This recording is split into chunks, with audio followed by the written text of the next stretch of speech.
ಪ್ರಳಯ ಹೇಗಿರುತ್ತೆ? ಈ ವರ್ಷವೇ ಪ್ರಳಯ ಆಗುತ್ತಾ? ಮುಂದಿನ ವರ್ಷದ ಪಾಡು ಹೇಗಿರುತ್ತೆ? ನಮ್ಮ ಸರ್ಕಾರಗಳು ಹೇಗಿವೆ ಗೊತ್ತಾ? ಇಂಥ ಹಿನ್ನೋಟ ಮುನ್ನೋಟಗಳನ್ನೆಲ್ಲ 198 ವರ್ಷಗಳ ಹಿಂದೆ ಕೈವಾರ ತಾತಯ್ಯನವರು ಬರೆದಿಟ್ಟಿದ್ದಾರೆ.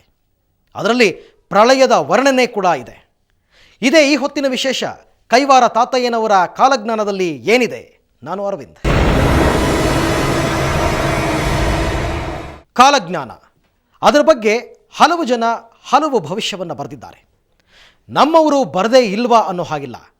ನಮ್ಮಲ್ಲೂ ಹಲವಾರು ಸಿದ್ಧಿಪುರುಷರು ಪ್ರಳಯದ ಬಗ್ಗೆ ಭವಿಷ್ಯವನ್ನು ಬರೆದಿಟ್ಟಿದ್ದಾರೆ. ಕೈವಾರದ ತಾತಯ್ಯನವರು ಬರೆದಿರೋ ಕಾಲಜ್ಞಾನದಲ್ಲಿ ಕೂಡ ಪ್ರಳಯದ ಭವಿಷ್ಯವಾಣಿಗಳಿವೆ. 2012 ಈ ವರ್ಷ ಪ್ರಳಯ ಸಂಭವಿಸಲಿರುವ ವರ್ಷ ಅಂತಾನೆ ಕುಖ್ಯಾತಿ ಪಡೆದು ಬಿಟ್ಟಿದೆ. ಇದರಲ್ಲಿ ನಿಜ ಎಷ್ಟು ಟೊಳ್ಳೆಷ್ಟು ಅನ್ನೋದು ಬ್ರಹ್ಮನಿಗೂ ಗೊತ್ತಿಲ್ಲವೇನ. ಪ್ರಳಯ ಯಾವಾಗ ನಡೆಯಲಿದೆ ಅನ್ನೋದರ ಬಗ್ಗೆ ಹಲವರು ಭವಿಷ್ಯ ನುಡಿಯುತ್ತಿದ್ದಾರೆ.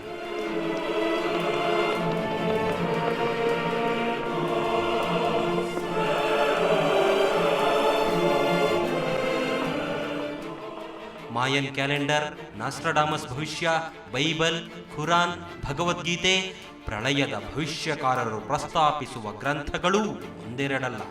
ಅಂತ ಪ್ರಳಯದ ಬಗ್ಗೆ ವಿದೇಶಿಯರಷ್ಟೇ ಅಲ್ಲ, ನಮ್ಮವರು ಭವಿಷ್ಯ ಬರೆದಿಟ್ಟಿದ್ದಾರೆ. ಅವುಗಳಲ್ಲಿ ಒಂದು ಕಾಲಜ್ಞಾನ.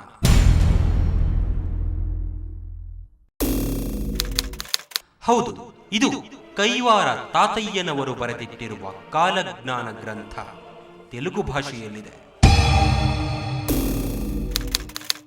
ಈ ಗ್ರಂಥ ಬರೆಯಲ್ಪಟ್ಟಿರುವುದು ಶ್ರೀಮುಖನಾಮ ಸಂವತ್ಸರದ ಶುದ್ಧ ಪಂಚಮಿಯ ಮಧ್ಯರಾತ್ರಿ ಕಾಲದಲ್ಲಿ, ಅಂದರೆ 1813-14ನೇ ಇಸವಿಯ ಜುಲೈ ತಿಂಗಳಲ್ಲಿ. ಕಳೆದ ಶತಮಾನದಲ್ಲಿ, ಅಂದರೆ 198 ವರ್ಷಗಳ ಹಿಂದೆಯೇ ಬರೆಯಲ್ಪಟ್ಟಿರುವ ಈ ಕಾಲಜ್ಞಾನದಲ್ಲಿ ಒಟ್ಟು 43 ಪದ್ಯಗಳಿವೆ. ಈ ಗ್ರಂಥದಲ್ಲಿ ಪ್ರಚಂಡ ನಾರಾಯಣ ಕವಿ ಪದ್ಯములు ಹಾಗೂ ಕಾಲಜ್ಞಾನ ಸೂಕ್ಷ್ಮ ಭೀಮಲಿಂಗ ಶತಕಮು ಎಂಬ 2 ಭಾಗಗಳಿವೆ. ಮೊದಲ ಭಾಗದಲ್ಲಿ 16 ಹಾಗೂ ಎರಡನೇ ಭಾಗದಲ್ಲಿ 27 ಶ್ಲೋಕಗಳಿವೆ.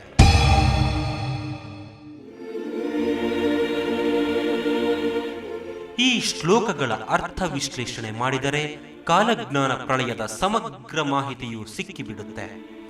ಯಾರೀ ನಾರಾಯಣ ಕವಿ ಅನ್ನೋ ಅನುಮಾನ ಬೇಡ. ಕೈವಾರ ತಾತಯ್ಯನವರೇ ಆ ನಾರಾಯಣ ಕವಿ.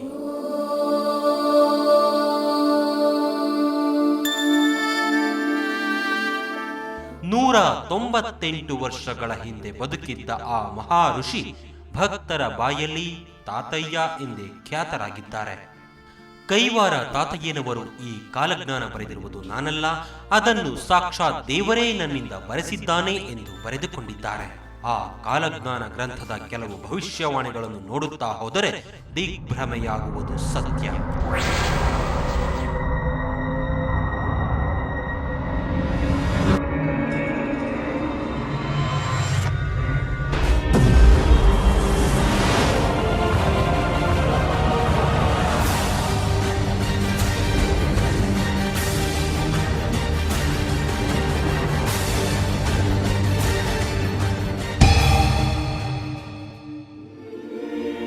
ಆ ಕಾಲಜ್ಞಾನ ಗ್ರಂಥ ಇಂದಿಗೂ ಕೈವಾರ ತಾತಯ್ಯನವರ ಸನ್ನಿಧಿಯಲ್ಲಿ ಸಂರಕ್ಷಿಸಲ್ಪಟ್ಟಿದೆ.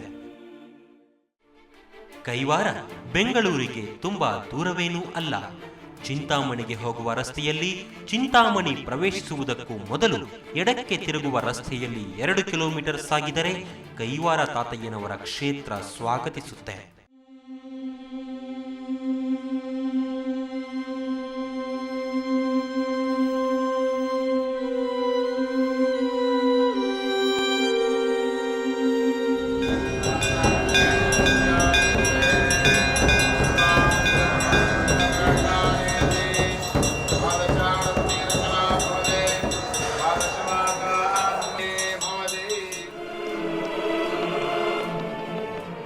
ಅಲ್ಲಿ ಒಂದು ಪುಟ್ಟ ಟ್ರಂಕ್ನಂಥ ಪೆಟ್ಟಿಗೆಯಲ್ಲಿ ಕಾಲಜ್ಞಾನ ಗ್ರಂಥವನ್ನ ಪುಟ್ಟದೊಂದು ಬೀಗ ಹಾಕಿ ರಕ್ಷಿಸಿಡಲಾಗಿದೆ.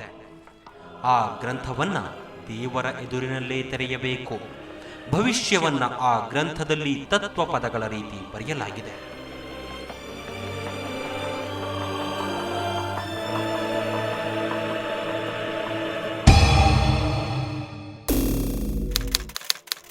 ಇದೊಂದು ಪದ್ಯವನ್ನೊಮ್ಮೆ ಓದಿಕೊಳ್ಳಿ.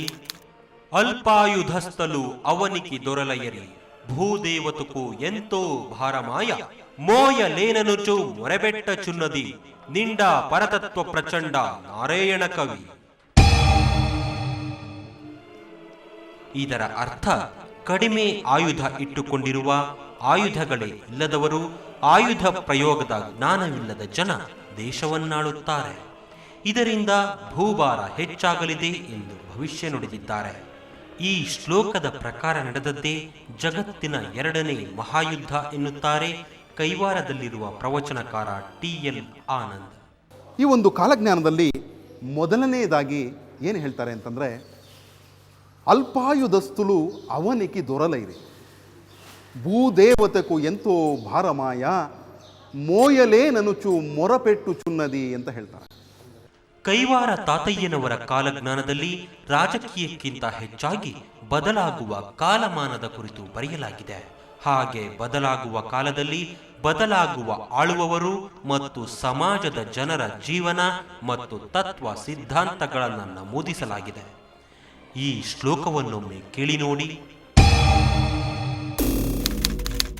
ಪಾಪಮು ಹೆಚ್ಚಾಯ ಪಟ್ಟಭದ್ರುಡು ದ್ರೋಹಿ పాడాయ రాజ్యము ప్రజలు చెడిరి దినము ఏడయ్యుండు దిక్కు పరమాత్ముడు నిండా పరతత్వ ప్రಚಂಡ ನಾರಾಯಣ ಕವಿ. ಇದರ ಪ್ರಕಾರ ದೇಶವನ್ನಾಳುವವರೇ ದ್ರೋಹಿಗಳಾಗುತ್ತಾರೆ, ಪಾಪ ಕೃತ್ಯಗಳು ಹೆಚ್ಚುತ್ತವೆ. ಪಟ್ಟಭದ್ರುಡು ದ್ರೋಹಿ ಎಂದರೆ ಅದೇ ಅರ್ಥ.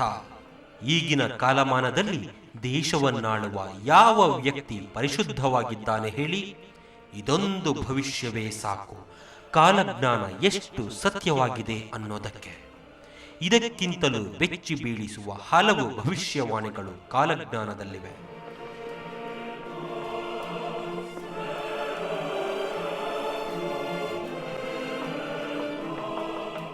ಕೈವಾರ ತಾತಯ್ಯನವರು ಬರೆದಿಟ್ಟಿದ್ದ ಯಾವ ಭವಿಷ್ಯ ನಿಜವಾಗಿದೆ ಅನ್ನೋದನ್ನು ಹೇಳ್ತೀವಿ ಒಂದು ಪುಟ್ಟ ವಿರಾಮದ ನಂತರ.